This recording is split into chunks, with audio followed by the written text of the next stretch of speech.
दोस्तों, भारतीय परिवारों में बहू और ननद के रिश्ते को लेकर कई कहानियां कही और सुनी जाती है। कभी यह रिश्ता प्रेम और अपमान के लिए होता है तो कभी तकरार और जलन से भरा होता है। यह कहानी कली की है, जो एक मध्यम वर्गीय परिवार में शादी करके आई और उससे अपनी 5 नंदों के बीच संघर्ष करना पड़ा। लेकिन उसने अपने धैर्य, समझदारी और स्नेह से यह साबित कर दिया कि प्रेम और सहनशीलता किसी भी कठिनाइयों को पार कर सकती है। तो चलिए दोस्तों, कहानी को शुरू करते हैं। कली की शादी राजू से हुई थी। वह एक सीधा साधा और मेहनती लड़का था, जो अपने माता पिता के साथ गांव में रहता था। राजू की 5 बहनें थी: सुशीला, विमला, उषा, रमा और गुड़िया।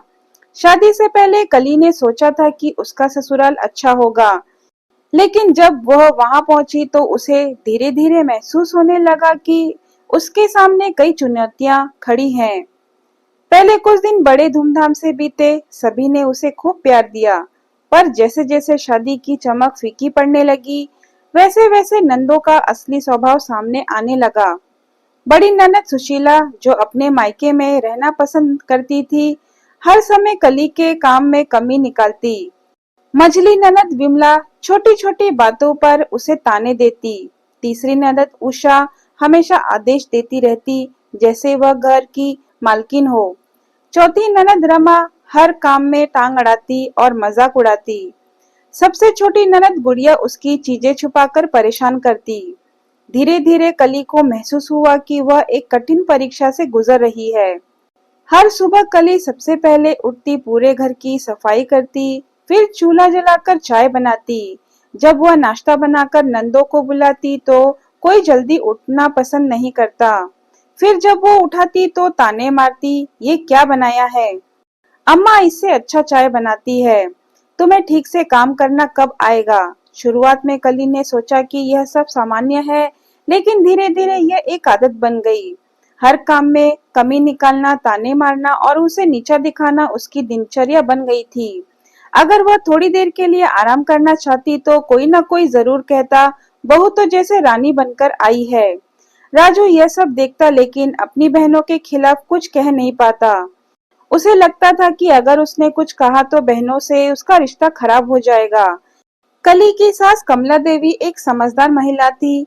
वो जानती थी कि उनकी बेटियां अपनी भाभी को परेशान कर रही हैं, लेकिन वो चाहकर भी कुछ नहीं कर पाती थी।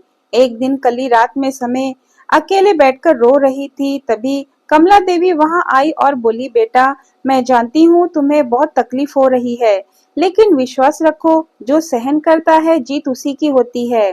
कली ने उनकी बातों को दिल से लगाया और सोचा कि उसे हार नहीं माननी चाहिए।